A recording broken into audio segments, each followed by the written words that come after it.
हस्तिनापुर में श्री आदिवीर विद्याश्री अंतर्राष्ट्रीय charitable trust आश्रम में स्थापित विश्व की अनुपम कृति त्रिनेत्रधारी 1008 भगवान श्री आदिनाथ प्रभु के श्री चरणों को समर्पित परम पूज्य श्वेत पिच्छाचार्य समाधिस्थ आचार्य श्री विद्यानंद जी मुनिराज की सुयोग्य शिष्या पूज्य समाधि साधिका नमोकार ध्यानी गणिनी आरिका श्री विद्याश्री माताजी का जन्म सन 1963 में मध्य प्रदेश स्थित विद्वानों की नगरी टीकमगढ़ में हुआ था।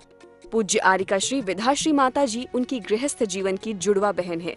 पूज्य गुरुमां अपनी उम्र के काफी आगे के पायदानों पर पहुंचने के बाद भी अथक अविरल रूप से कठिन साधना करते हुए मोक्ष मार्ग की ओर प्रशस्त रहीं और उनकी करुणाएं देखते हुए हर किसी को ऐसा प्रतीत होता कि अपने साथ साथ अनेक संसारी जीवों के लिए मोक्ष का मार्ग प्रशस्त करना उनका परम लक्ष्य है।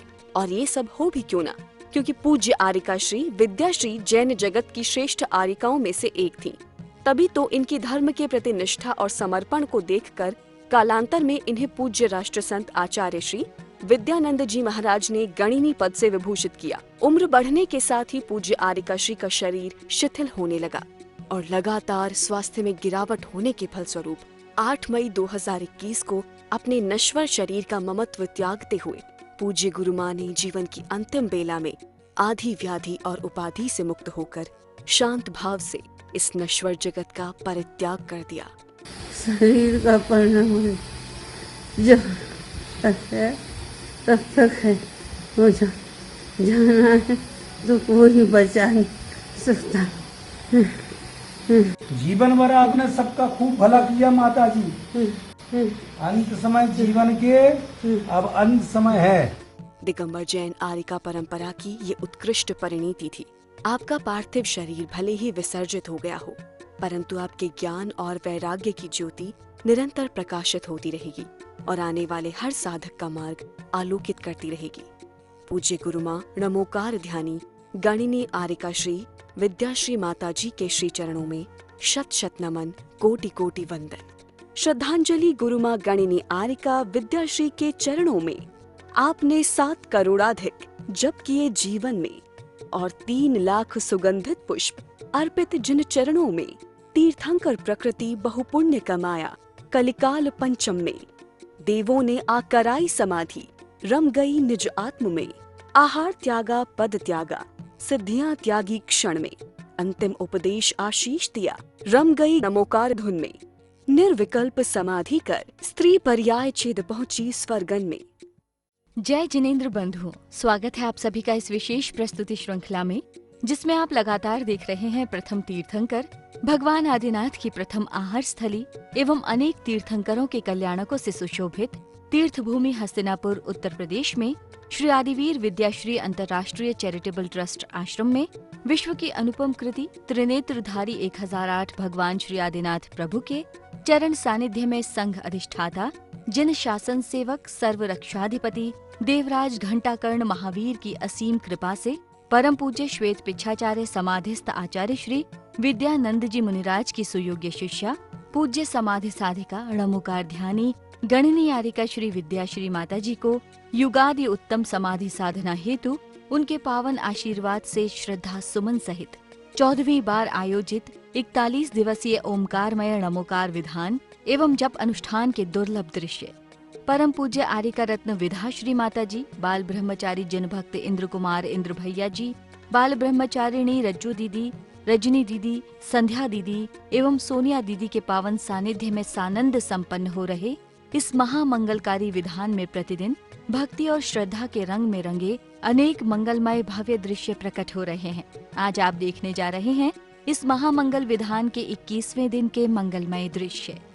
आयोजन के 21वें दिन प्रातः काल सभी भक्त भगवान आदिनाथ की मनोरम प्रतिमा जी के समक्ष पहुँचे और पूर्ण भक्ति भाव से उनका अभिषेक कर धन्य हो गए।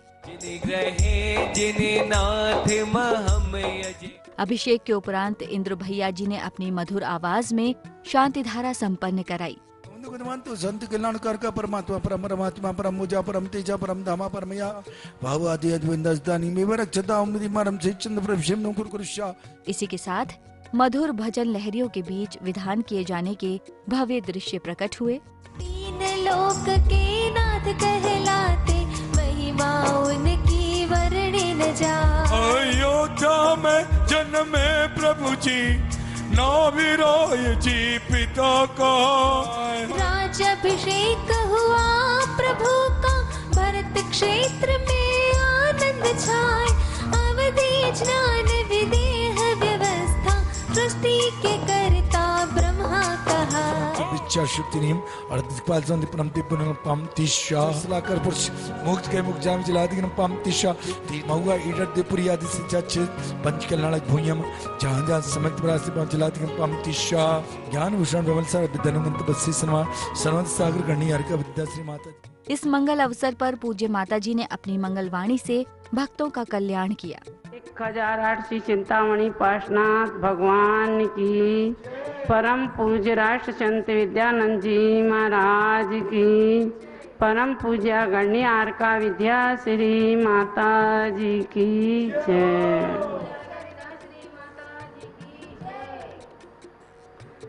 अपना कल आया था कि धन हर हालत में दुख का कारण है, सुख का कारण नहीं है।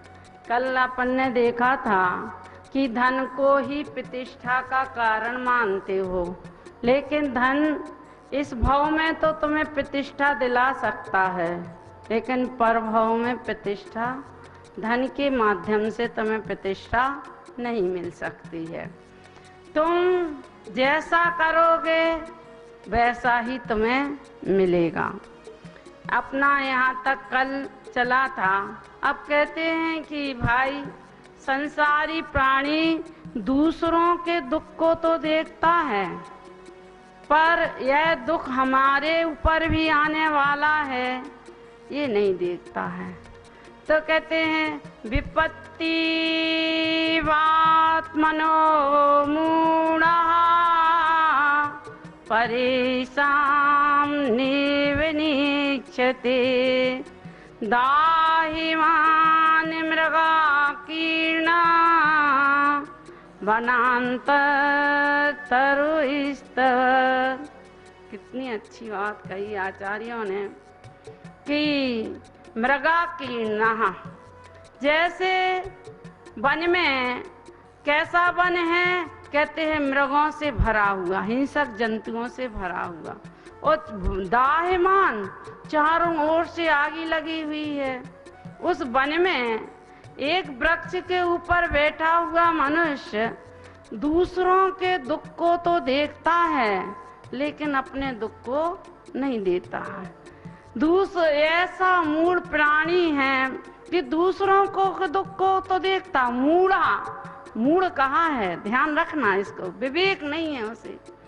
तो कहते हैं कि हे भाई, जो वनांतर मृगा कीर्णा, अतः हिरण है, शेर है, बाघ है, चीता है, इन सारे हिंसक जंतुओं से भरा हुआ वन है।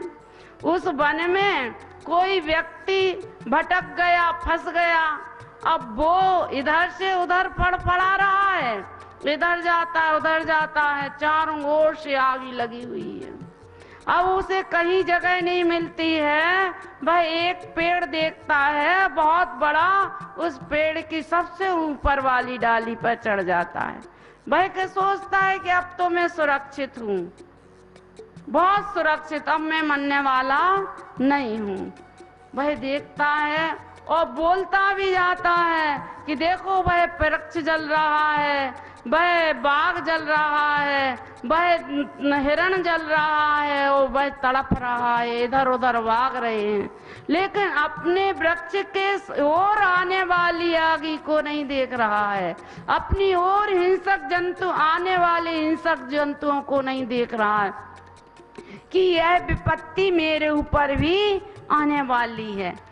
एक क्षण में जिस वृक्ष पर मैं बैठा हूँ और कह रहा सुरक्षित हूँ सुरक्षित हूँ, एक क्षण में मैं वृक्ष के में भस्म हो जाऊंगा, ऐसा वह नहीं सोचता है। ऐसे ही मोही प्राणी अपने आप को ये सोचता है, देखो मेरे सामने ये मर गए, इसकी स्त्री मर गई, इसका पुत्र मर गया, इसका भाई मर गया, इसका ये मर गया, तो इष्ट का वियोग हो गया, और देखो इष्ट के संयोग, अनिष्ट का संयोग हो गया। अनिष्ट का माने चोर डाकू लुटेरा इसके धन को लूट ले गए हैं, इसके छापा पड़ गया, इसका इनकम टैक्स सेल टैक्स में इसका पैसा वो इसका पकड़ा गया है। तो कहते हैं उसको तो वह देख रहा है, इष्ट वियोग और अनिष्ट संयोगों को तो देख रहा है, और ये नहीं सोच रहा है कभी ये जैसा इनको इष्ट वियोग अनिष्ट संयोग का दुख से जे दुखी हैं, ऐसे ही हम भी दुखी होने वाले हैं। वास्तव में मेरा भी यही हाल होने वाला है। भाई ये नहीं सोच पाता है, क्यों? क्योंकि वह ऐसा मोह का पर्दा, उसका विवेक इतना शून्य हो जाता है, जब मूड हो जाता है कि वो अपने आप को नहीं सोच पाता। वह तो अपने आप को सुखी समझता, मैं तो सबसे ज्यादा सुखी हूँ। भाई यह नीतिहीनता की बातें चिंता तो करता है और बातें भी करता है कि ये होना चाहिए, लेकिन उस नैतिकता पर आस्था नहीं है। और ना ऐसे बहुत कम लोग हैं जिनके नैतिकता पर आस्था भी है और उसका आचरण भी है। नहीं है आचरण। हर विचार करो, कौन नहीं जानता है कि हमें धन की आवश्यकता, हमें सोने चांदी की आवश्यकता नहीं है। क्या सोने चांदी की रोटियों से पेट भरेगा? पेट तो अनाज की रोटियों से भरेगा भाई। फिर भी तुम पागल हुए जा रहे हो, थोड़ रहे हो कि इकट्ठा करने के लिए। और फिर कहते हैं भैया ये भी समझ रहे हैं कि जो हम जोड़ रहे हैं, इकट्ठा कर रहे हैं, एक कण भी हमारे साथ जाने वाला नहीं। यदि धागा भी होगा तो वो भी उतार लिया जाएगा, एक कण भी नहीं जाने वाला है। दुनिया में क्या कमाया, क्या हीरा, क्या सोना, क्या चांदी, पर क्या करें? कफन में जेब ना होती। अगर कफन में जेब होती तो सबको भर के ले जाते, लेकिन नहीं। फिर कहते हैं भैया कि ये जो है ना कि ये भाई माता जी संतान के लिए तो विरासत में कुछ छोड़ने के लिए कमाना पड़ता है। भाई मैंने कब कहा कि नहीं छोड़ना पड़ता है? पूत कपूत तो का धन संचय, और पूत सपूत तो का धन संचय। यदि तुम्हारा पुत्र योग्य होगा तो धनार्जित कर लेगा, और यदि तुम्हारा पुत्र अयोग्य होगा, व्यसनी होगा, दुराचारी होगा, तो तुमने जितना कमाया है ना, जितनी इकट्ठी करी है, कहते ना जो संपत्ति करे खट्टी उसको सभी भोगेंगे। जो संपत्ति करे खट्टी उसको सभी भोगेंगे, और पाप फल पाने को सबके सब तुझे अकेला छोड़ेंगे। तुम अकेले रह जाओगे। कहते हैं तुम अगर क्यों अन्याय नीति कर रहे हो, और उस अन्याय नीति के 3 कारण हैं, वो कल बताएंगे। विलासिता की बहुलता, दूसरा है आय से अधिक व्यय, और तीसरा है कृत्रिम अपेक्षाओं का विस्तार। इस प्रकार से कहते हैं कि भाई तुम जो कर रहे हो सो ठीक है, लेकिन जब ये हावी होती है ना तो सारा विवेक नष्ट हो जाता है, आत्मबोध खत्म हो जाता है। हमें यदि आत्मबोध को प्राप्त करना है तो हमें अपने आप पे कंट्रोल करना पड़ेगा। बोलो महावीर भगवान की जय। इस मंगल अवसर पर परिसर में उपस्थित भक्तगणों द्वारा भी प्रभु जी के श्री चरणों में अपने मंगल भाव प्रकट किए गए। मैं महेंद्र कुमार जैन, हसनापुर, पूर्व प्रधानाचार्य श्री आत्मानंद इंटर कॉलेज। धर्म प्रेमी बंधुओं, बड़ी खुशी का विषय है कि अनादि निधन शाश्वत पावन भूमि हसनापुर में, जहाँ 3-3 तीर्थंकरों के 4-4 कल्याणक हुए हों, ऐसी पावन भूमि पर आदिश्वर जिनालय में 41 दिवसीय ब्रह्मोकार मंत्र का विधान नियमित रूप से चल रहा है। ऐसे मंत्र के विधान में आप सभी लोग सम्मिलित हों और पुण्य का संचय करें। मैं तो माता जी के आशीर्वाद से फल फूल ही रहा हूँ। माता जी का इतना चमत्कार है, आशीर्वाद है। भैया जी का भी इस प्रकार का प्रभाव है कि जो भी भाई एक बार यहाँ पर दर्शन करने आता है वो उनके आशीर्वाद से बार बार यहाँ दर्शन को आता है। दिन में आयोजित हुए इन कार्यक्रमों के बाद सायंकाल की मंगल बेला में मंगलमय महाआरती की गई।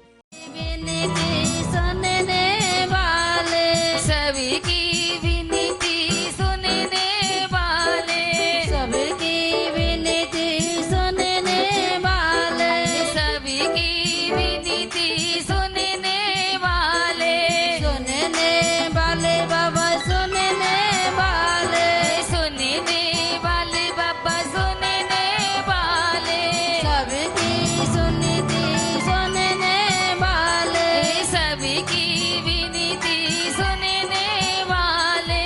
मोरी अर्ज कब सुन लोगे, अरे मोरी अर्ज कब सुनोगे, बलिया पार से नाते तरस तुम कब दोगे। दर्शकों, आज की इस कड़ी में बस इतना ही। कल इसी समय हम फिर हाजिर होंगे इस श्रृंखला की 22वीं कड़ी के साथ। अभी समय हो चला है आपसे विदा लेने का। आज्ञा दीजिए। जय जिनेंद्र।